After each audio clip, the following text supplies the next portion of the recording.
I'm finishing up on a book responding to pre-tribulational imminence, showing that this is not a biblical concept. So I want to give you a quick definition of their notion of imminence.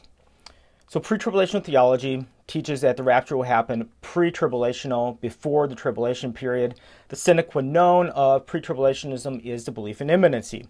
And there are variations of this term: imminent, imminence, let's see here, any moment, and even the older terminology used terms such as secret coming, secret rapture. And imminency is the heart of pre-tribulationism.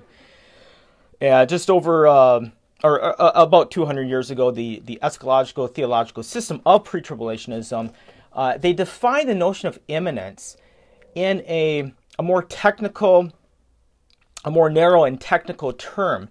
So they argue that no prophesied events, and here's the operative term, must occur before the return of Christ. That is, so if there are no intervening prophetic events or signs that must occur between the Ascension and the rapture.